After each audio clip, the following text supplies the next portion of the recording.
Hi friends, welcome to our channel. இன்றைக்கி நம்ம சேனலில் என்ன பார்க்க போனோம்னா குஸ்காவும் தால்ச்சாவும் எப்படி பண்ணுறதுனா வாங்க வீடியோக்குள்ளே போகலாம். ஃபஸ்ட்டு அதுக்கு தேவையான பொருட்கள் என்னென்னு பார்க்கலாம். ஒரு 6 சின்ன வெங்காயம், 2 பெரிய வெங்காயம் கட் பண்ணி எடுத்துக்கோங்க. ஒரு கைப்பிடி கொத்தமல்லி, ஒரு கைப்பிடி புதினா எடுத்துக்கோங்க. 3 பச்சை மிளகாய் எடுத்துக்கோங்க. 2 தக்காளி எடுத்துக்கோங்க.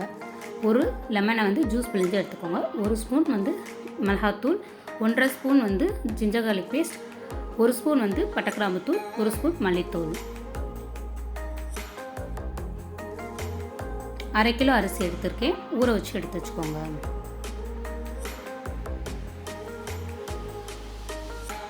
இப்போது மிக்ஸி ஜாரில் எடுத்து வச்சுருந்த சின்ன வெங்காயம், பல்லாரி எடுத்து வச்சுருந்ததில் 2 பச்சை மிளகாய் மட்டும் எடுத்துக்கோங்க. அப்புறம் எடுத்து வச்சுருந்த புதினா, மல்லி 2 சேர்த்துக்கோங்க. தக்காளியில் 1/2 கட் பண்ணி வச்சுருக்கோம். மீதி 1.5 தக்காளியை இதில் சேர்த்து நல்லா பேஸ்ட் பண்ணி எடுத்துக்கோங்க. பேஸ்ட் ரெடியானோடனே ஸ்டவ்வில் பாத்திரத்தை வச்சு நல்லா ஒரு பெரிய குழிக்கரண்டி அளவு எண்ணெய் சேர்த்துக்கோங்க.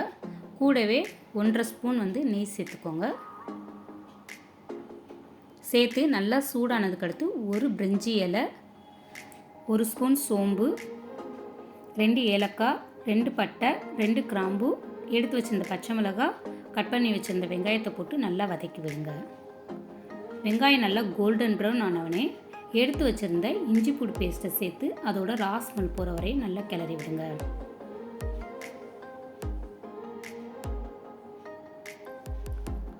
நெக்ஸ்ட்டு எடுத்து வச்சுருந்த தக்காளி சேர்த்து நல்லா வதக்கி விடுங்க. தக்காளி வதங்கினோடனே அரைச்சி வச்சுருந்த பேஸ்ட்டை சேர்த்து நல்லா கிளறி விடுங்க.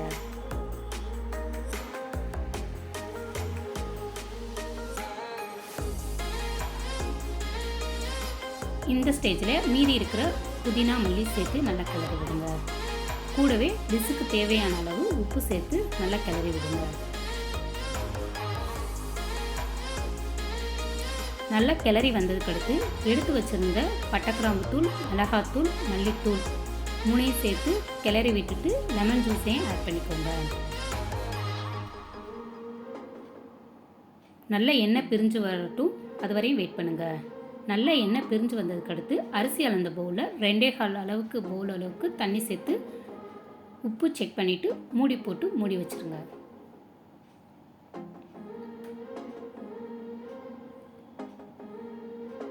இப்போ நல்லா தண்ணி கொதிச்சு வந்துருச்சு. எடுத்து ஊற வச்சுருந்த அரிசியை சேர்த்துக்கோங்க. சேர்த்துட்டு கிளறி விட்டுட்டு உப்பு செக் பண்ணி பார்த்துட்டு க்ளோஸ் பண்ணிடுங்க. அப்பப்போ கிளறி விட்டுக்கோங்க.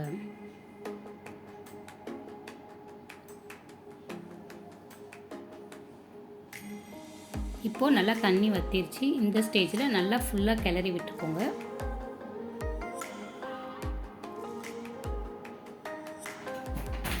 நெக்ஸ்ட்டு 2 ஸ்பூன் நெய் போட்டு நல்லா ஈவனாக பரப்பி விட்டு மூடி போட்டு தம் போட்டு ஆஃப் பண்ணி விட்டுருங்க. வாங்க இப்போ தால்ச்சா எப்படி பண்ணுறதுன்னு பார்க்கலாம். அதுக்கு சின்ன வெங்காயம் ஒரு 6, ஒரு பெரிய வெங்காயம், 3 பச்சை மிளகாய், ஒரு தக்காளி, ஒரு கைப்பிடி புதினா, ஒரு கைப்பிடி மல்லி இலை எடுத்துருக்கேன்.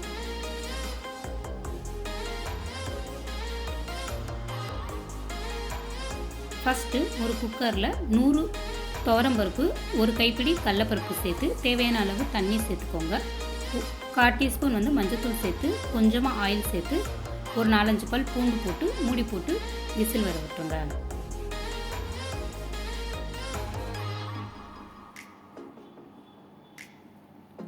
விசில் ரிலீஸ் ஆனவுடனே எடுத்து பார்த்து பருப்பு நல்லா வெந்திருக்கு. அதை ஒரு பவுலில் ட்ரான்ஸ்ஃபர் பண்ணிக்கோங்க.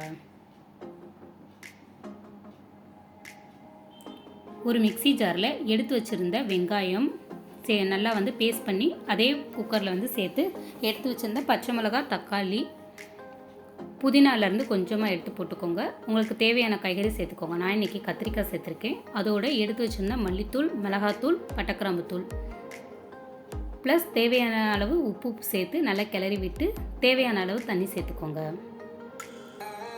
மூடி போட்டு குக்கரில் ஒரு விசில் எடுத்து விட்டுக்கோங்க. குக்கர் விசில் ரிலீஸ் ஆனவுடனே திருப்பி அடுப்பில் வச்சு நல்லா கொதிக்க விடுங்க. கூடவே எடுத்து வச்சுருந்த பருப்பையும் அதோடு சேர்த்து நல்லா கொதிக்க விடுங்க. நல்லா கொதிச்சு வந்ததுக்கடுத்து மீதி இருக்கிற கொத்தமல்லியும் புதினாவையும் சேர்த்து கூடவே நெய் சேர்த்து ஆஃப் பண்ணிடுங்க.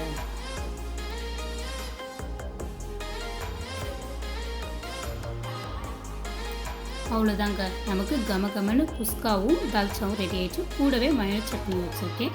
இதே மாதிரி உங்கள் வீட்டில் செஞ்சு பார்த்து எப்படி இருந்துச்சுன்னு எனக்கு கமெண்ட் பண்ணுங்கள். நீங்கள் மறக்காமல் என் சேனலை சப்ஸ்கிரைப் பண்ணுங்கள், லைக் பண்ணுங்கள், கமெண்ட் பண்ணுங்கள், ஷேர் பண்ணுங்கள். மறக்காமல் பெல் பட்டனை கிளிக் பண்ணி ஆல்ங்கிற ஆப்ஷனை கொடுத்துருங்க. தேங்க்யூ ஃபார் வாட்சிங்.